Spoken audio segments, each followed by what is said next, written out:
Hello everyone, welcome back to my channel Pawan eco world. Students, हम कर रहे हैं मैक्रो इकोनॉमिक्स और आज हम आगे हैं चैप्टर नंबर 4 पे। चैप्टर नंबर 4 के अंदर हम करेंगे नेशनल इनकम के जो मेथड्स हैं उनको। मेरे चैप्टर का नाम है हमारा methods of calculating national income. आज हम करेंगे इस चैप्टर का इंट्रोडक्शन कि हम इस चैप्टर में क्या क्या पढ़ने वाले हैं। तो सबसे पहला जो कॉन्सेप्ट होगा बेटा, जो इस चैप्टर में हम पढ़ेंगे, that is called methods of calculating national income. इस चैप्टर के अंदर जो सबसे पहला कॉन्सेप्ट आएगा वो आएगा methods of calculating national income, जिसमें हम क्या करेंगे कि नेशनल इनकम को कैलकुलेट करने के कौन कौन से मेथड्स हैं। नेशनल इनकम को कैलकुलेट करने की बेटा बेसिकली 3 मेथड है। पहला, जिसे हम अपना प्रोडक्ट मेथड या फिर वैल्यू एडिड मेथड भी बोलते हैं। दूसरा, जिसको हम बोल सकते हैं income method, and the third one is expenditure method. Means हम इस चैप्टर के अंदर 3 मेथड्स करेंगे। सबसे पहले value added method, second one is income method and third one is expenditure method. फिर हम करेंगे जो नेक्स्ट कॉन्सेप्ट होगा, that is value added method with reference to the production with the problem of double counting. हम जो value added method पढ़ेंगे उसमें हम वैल्यू एडिड तो पढ़ेंगे, बट साथ में हम देखेंगे कि डबल काउंटिंग क्या होता है, डबल काउंटिंग को अवॉइड करने के लिए हम कौन से मेथड का यूज करते हैं, और डबल काउंटिंग को डोमेस्टिक इनकम या नेशनल इनकम में काउंट किया जाता है या नहीं किया जाता है। इन सभी चीजों के बारे में हम चैप्टर में पढ़ेंगे। देन नेक्स्ट कॉन्सेप्ट होगा इनकम मेथड। इनकम मेथड को हम पढ़ेंगे ऑपरेटिंग सरप्लस।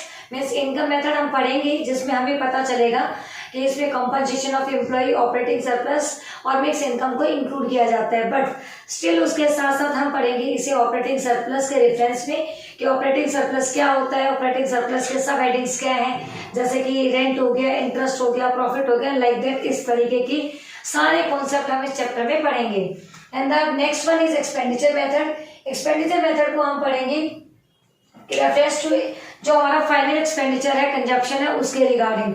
मीन्स जो फाइनल कंजप्शन एक्सपेंडिचर एक प्राइवेट इंडिविजुअल करता है वो, एक फाइनल कंजप्शन एक्सपेंडिचर जो कि गवर्नमेंट करती है वो, एक फाइनल कंजप्शन या प्रोडक्शन या फिर इन्वेस्टमेंट एक्सपेंडिचर जो कि एक प्रोड्यूसर करता है वो, और नेट एक्सपोर्ट्स। इन सभी को ध्यान में रखते हुए हम करेंगे last method, that is called expenditure method.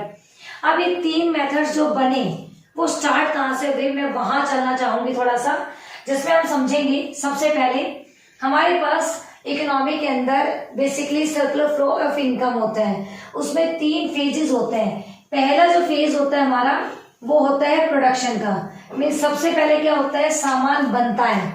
जब सामान बनता है तो हम इसे कैलकुलेट कर सकते हैं वैल्यू एडिड मेथड। मीन्स सबसे पहले प्रोडक्शन की फेज आएगी। जैसे ही प्रोडक्शन की फेज आ जाएगी हम चलेंगे इनकम की फेज की तरफ। इनकम की फेज मतलब पहले सामान बना, सामान बनेगा तो सामान बिकेगा भी, सामान बिकेगा तो इनकम जनरेट होगी, इनकम जनरेट होगी तो जो इनकम जनरेट हुई हम उसे क्या करेंगे, एक्सपेंडिचर कर देंगे, हम उसे खर्चा कर देंगे, डिस्पोज कर देंगे। तो ये सबसे पहली फेज प्रोडक्शन की, दूसरी फेज इनकम की, तीसरी फेज एक्सपेंडिचर की। सिंपली ये तीनों फेजेस से हमारे तीनों नेशनल इनकम के मेथड्स बने हैं। सबसे पहले प्रोडक्शन होता है जिसे प्रोडक्ट मेथड या वैल्यू एडेड मेथड कहेंगे। फिर प्रोडक्ट को हमने बेच दिया, इनकम बन गई। इनकम जो एक प्रोड्यूसर के पास गई बीइंग अ कंज्यूमर, वो भी उसके पास जो उसके कंज्यूमर उसे एक्सपेंड कर देगा। जब वो प्रोड्यूसर था तो इनकम जनरेट होगी। अब इनकम के साथ में क्या करना है, उसे खर्चा भी तो करेगा, तो इनकम को वो खर्च करेगा तो एक्सपेंडिचर में चली जाएगी। तो सबसे पहली फेज अपनी प्रोडक्शन जो कि वैल्यू एडिड मेथड को बताती है, दूसरी इनकम जो कि इनकम मेथड को बताती है, और तीसरी एक्सपेंडिचर जो कि एक्सपेंडिचर मेथड को बताती है। अब कल हम कवर करेंगे कि वैल्यू एडिड मेथड क्या होता है, वैल्यू एडिड मेथड के अंदर कौन कौन सा इंटरमीडिएट कंजप्शन है, कौन कौन सी प्रिकॉशंस इसमें ली जाती हैं जब हम इस मेथड का यूज करते हैं, और इस मेथड से कैसे नेशनल इनकम की कैलकुलेशन होती है। तो ये था हमारे छोटा सा कॉन्सेप्ट। मिलते हैं नेक्स्ट कॉन्सेप्ट में, तब तक के लिए बाय बाय, टेक केयर।